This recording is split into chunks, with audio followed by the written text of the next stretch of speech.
ఎంపీగా బెంగళూరులో కంటెస్ట్ చేశారు. 25 ఓట్లు వస్తే ఏంటి, 25,000 ఓట్లు వస్తే ఏంటి, 23,000 ఓట్లు వస్తే ఏంటి బాస్? మిస్టర్ శ్రీనివాస్, మీరు ఏమైనా 10 సార్లు ఇప్పటి వరకు ఎంపీ అయ్యారా? మొదటిసారి కదా మీరు ఎంపీ అయ్యారు. పోటీ చేశారు, గౌరవించండి బాస్. తప్పు చేశాడా, తప్పుగా మాట్లాడా, చట్ట ప్రకారం శిక్షించండి. ఎంపీ స్థాయిలో ఉన్నారు మీరు. రాష్ట్రం తద్వారా దేశం కూడా మిమ్మల్ని చూస్తా ఉంది. అంతే తప్ప ప్రకాష్ రాజ్ మాట్లాడాడు, బూతులతో మాట్లాడదాం. కొంచెం కామన్ సెన్స్ కూడా వాడి మాట్లాడడం నేర్చుకోండి మిస్టర్ ఎంపీ శ్రీనివాస్ గారు. జడా శ్రావణ్ కుమార్ మీద బూతులు ఇంకా ఆపరా? లిల్లీ పుట్టు, లిల్లీ పుట్టు, పొట్టోడు, తీసేసిన మెజిస్ట్రేటు, ఎవర్రా మీరంతా అసలు? ఎవరు బాస్ మీరంతా అసలు? మేము కూడా ఇదే లాంగ్వేజ్ మీద అప్పచెపితే దాడులు. వీడు ఏం చేస్తుంటాడు, వాడేం చేస్తుంటాడు, వీడికి లూప్ హోల్స్ ఏంటి, వాటి మీద కాదు మీ కాన్సన్ట్రేషన్. రాష్ట్రం మీద పెట్టండి, తద్వారా దేశం మీ వైపు గర్వంగా చూస్తుంది. అంతే తప్ప ఏది పడితే అది మాట్లాడి బూతు భాషలో మాట్లాడి ఇది కరెక్ట్ కాదు మిస్టర్ శ్రీనివాస్. అదే విధంగా కిరణ్ రాయల్ కూడా మేము చెబుతా ఉన్నాం. Mister Kiran Royal, Tirupati Janasena incharge mister Kiran Royal, నీకే చెప్తా ఉన్నా, నువ్వు అన్నమే తింటావా ఏం తింటావా ఒకసారి ఆలోచించుకో. ఏం మాట్లాడతావు నువ్వు? 2022 సంవత్సరంలో జడా శ్రావణ్ కుమార్ దగ్గరికి హైకోర్టులో కేసు వేయండి అని చెప్పి వచ్చావు కదా. ఆ రోజు నేను కూడా ఆయనతో పాటుగా అడ్వకేట్ గా ఉన్నాను కదా హైకోర్టులో. ఎంపీగా నువ్వు అప్పుడు ఒక అమ్మాయిని ఒక వెధవ పని చేస్తే అవన్నీ కూడా నువ్వు ఫోన్ లో బంధిస్తే, నీ ఫోన్ ని అప్పుడున్న ఎస్పీ సీజ్ చేస్తే పరిగెట్టుకుని మా దగ్గరికి వచ్చి సార్ కాల్ పట్టుకొని నువ్వు హైకోర్టులో కేసు వాదించుకొని ఆ ఫోన్ సీజ్ చేయకుండా కాపాడితే జడా శ్రవణ్ కుమార్, ఈ రోజు నువ్వు ఆయన్ని సిల్లీ పుట్టు లిల్లీ పుట్టు అంటావా? నేను ఆ రోజు ఆయన కూడా ఉంటే నీకు ఎంత ఆ రోజు సహకరించామో ఒకసారి గుర్తుపెట్టుకో మిస్టర్ కిరణ్ రాయల్. ఆ రోజు నీ ఫోన్ కానీ బయటకు వచ్చి ఉంటే మీ రాజకీయ జీవితం ఆ రోజుతోటే సమాప్తం. దయచేసి గుర్తుపెట్టుకో. ఎవరైతే జడా శ్రావణ్ కుమార్ దగ్గరికి వచ్చి పనులు చేయించుకున్నారో, ఆయన ఆశ్రయించారో, వాళ్ళందరూ కూడా ఈ రోజు మీ ఇష్టం వచ్చినట్టుగా బూతులు మాట్లాడుతూ ఉంటే చూస్తూ ఊరుకోవడానికి మేమేమన్నా ఎదవల్లా కనిపిస్తా ఉన్నాం మీకు? మాట్లాడడానికి మేము కూడా సిద్ధంగానే ఉన్నాం, కానీ ఆచితూచి మాట్లాడాలి కదా అని మేము కూడా ఆగుతా ఉన్నాం. అరే, ప్రజాప్రతినిధులుగా ఉన్న మీరే బుద్ధి లేకుండా నోటుకొచ్చిన పరమ బూతులు తిడతా ఉంటే పోటీ చేసిన వ్యక్తులుగా మేము ఏం మాట్లాడాలి? మిమ్మల్ని చూసా కదా మేము కూడా నేర్చుకుంటాం. మిస్టర్ శ్రీనివాస్, దయచేసి ఎప్పటికైనా సరే మీరు మీ బూతుల దాడి ఆపకపోతే ప్రజలు కూడా అవే మాట్లాడడానికి, ఇప్పుడు 10 మంది 100 మంది వస్తుంటారు, 10,000 మంది 1,00,000 మంది ఇలాగే మాట్లాడుకుంటే దేశం ముందు మా రాష్ట్రం చులకనైపోద్ది మిస్టర్ ఎంపీ శ్రీనివాస్. అదేదో సామెతలాగా కోడి ముందా గుడ్డు ముందా అన్నట్టుగా వాడు తిట్టాడు నేను తిట్టాను వాడు, ఇది కాదు. ఎవడో ఒకడు బూతులు ఆపండి. ఈ సంస్కారాన్ని మార్చండి. ఈ బూతుల సంస్కారాన్ని మారిస్తే వాడు గొప్పగా ప్రజలకు రేపు పొద్దుట కనిపిస్తాడు తప్ప వాడు తిట్టాడు మేము తిట్టాం, వైసీపీలో తిట్టారు మేము తిట్టాం. వైసీపీలో కొంచెం మంది తిట్టడం వల్లే 151 నుండి 11కు పడిపోయారు శ్రీనివాస్, గుర్తుపెట్టుకోండి. మరి 21 సీట్లను మీరే ఇలా బూతులతో బూతు పురాణం మొదలెడితే ఇంకెక్కడికి పోతారో మీరు ఆలోచించుకోండి. కాబట్టి వైఎస్ఆర్సీపీ అయినా, టీడీపీ అయినా, జనసేన అయినా, ఎవరైనా ఏ చిన్న రాజకీయ పార్టీ అయినా సరే బూతు మాట తగ్గించండి. బూతులు మాట్లాడడం మానేయండి. ప్రజలకు హోందాగా కనిపించండి దయచేసి. అప్పుడే రాష్ట్రం వైపు దేశం గర్వంగా చూస్తుంది. లేకపోతే మీలాంటి పనికి మాలిన వాళ్ళందరూ కూడా రోడ్ల మీదకి వచ్చి ఇట్లాగే మాట్లాడితే, ప్రజలు కూడా అదే మాట్లాడితే దేశం ముందు రాష్ట్రం చులకనంగా కనిపిస్తుంది. దయచేసి ఆలోచించండి. అదే విధంగా కిరణ్ రాయల్ నువ్వేమంటావు ఇంకో విషయంలో, జడా శ్రావణ్ కుమార్ గారు సుగాలి ప్రీతి కేసులో 25 లక్షల రూపాయలు తీసుకుని అపోనెంట్ వాళ్ళకి అమ్ముడుపోయారు అని ఒక వీడియో వినిపించావు కదా, బుద్ధుందా? ఆ వీడియోలో అమ్మాయి ఏం చెప్పింది? ఎవరో చెబితే నేను విన్నాను, నాకు తెలియదు అని చెప్పింది. ఒకసారి విను. అదే సుగాలి ప్రీతి తల్లి ఇప్పుడు వచ్చి నేను తప్పుగా ఆలోచించి మీరు కరెక్ట్ లాయర్ కాదేమో అనుకుని నేను మోసపోయి జనసేన దగ్గరికి వెళ్ళాను, నా కూతురు వాళ్ళందరూ కూడా నా కూతుర్ని ఈ విధంగా రాజకీయాలకు వాడుకొని ఈ రోజు ప్రభుత్వంలో ఉండి అన్యాయం చేసి నా కేసుని రోడ్డు మీద పడేశారు సార్, సారీ సార్, క్షమించండి సార్, మీరే దిక్కు అని చెప్పి మళ్ళీ అదే తల్లి మా దగ్గరికి వచ్చింది. జడా శ్రావణ్ కుమార్ గారిని మరలా ఆశ్రయించింది. అది తెలుసుకో మిస్టర్ కిరణ్ రాయల్. ఎప్పుడో ఎలక్షన్ల ముందు సుమారు 25 కోట్ల రూపాయలు నేను ఖర్చు పెట్టి అప్పటి ప్రభుత్వం మీద విరుచుకుపడి ఎన్నో కార్యక్రమాలు చేసి ఎన్నో సభలు పెట్టి ఇంత ఖర్చు పెట్టి మేము చేసుకుంటా వస్తే ఈ రోజు ఆ ఫ్రూట్స్ ని మీరు ఎంజాయ్ చేస్తున్నారు మిస్టర్ కిరణ్ రాయల్. ఎవరైతే జడా శ్రావణ్ కుమార్ కోసం మాట్లాడుతున్నారో అందరికీ కూడా నేను చెప్తా ఉన్నా, మా శ్రమ మా కష్టం కూడా మీ ప్రభుత్వం ఈ రోజు ఏర్పడటానికి ఉంది. అది 1%, 10%, 0% అనేది మీ అధినాయకులకు తెలుసు. దమ్ముంటే మీకేమైనా చేతనైతే మీరు వచ్చి రోడ్ల మీద ఈ మీడియా సమావేశాల్లో మాట్లాడడం కాదు, మీరేమైనా నాయకులుగా అనుకుంటే కనుక మీరు మీ అధినాయకులతో జడా శ్రావణ్ కుమార్ కోసం దమ్ముంటే మాట్లాడించండి. మీరు నాయకులను నేను ఒప్పుకుంటా.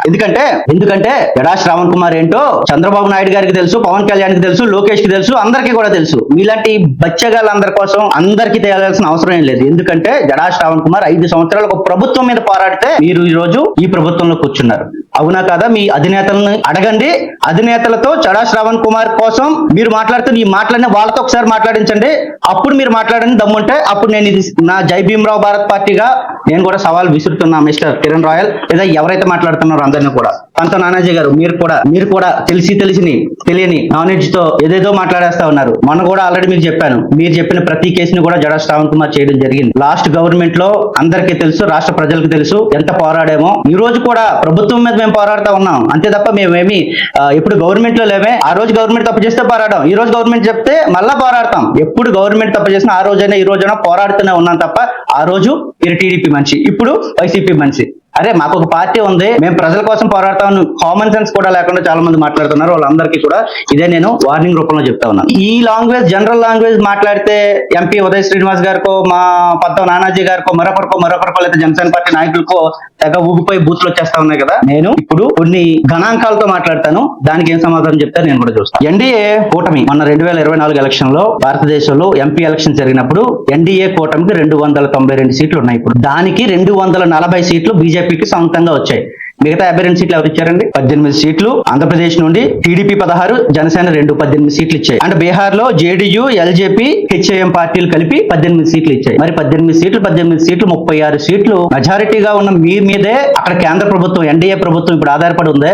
మరి రాష్ట్రానికి మీరు ఏమి నిధులు తెచ్చారు? ప్రజలు అడుగుతా ఉన్నారు. మీకు ఏమైనా చేతనైతే ఆ బూతు భాష పక్కన పెట్టి గణాంకాలు ప్రజలకు చూపించండి మిస్టర్ ఎంపీ శ్రీనివాస్ గారు. అదే విధంగా ఇప్పుడు ఏపీ, ఇప్పుడు నేను చెప్పిన గణాంకాల్లో బీహార్ 18 ఎంపీలు ఎన్డీఏ ప్రభుత్వాన్ని సపోర్ట్ చేస్తూ 2వ స్థానంలో ఉంది. 2024 నుండి 26 వరకు 2 సంవత్సరాల కాలంలో కేంద్ర ప్రభుత్వ బడ్జెట్ లో వాళ్ళ రాష్ట్రానికి తెచ్చుకున్న నిధులలో 2వ స్థానంలో బీహార్ ఉంటే 9వ స్థానంలో అదే 18 సీట్లు తెచ్చుకున్న టీడీపీ జనసేన 9వ స్థానంలో ఉంది.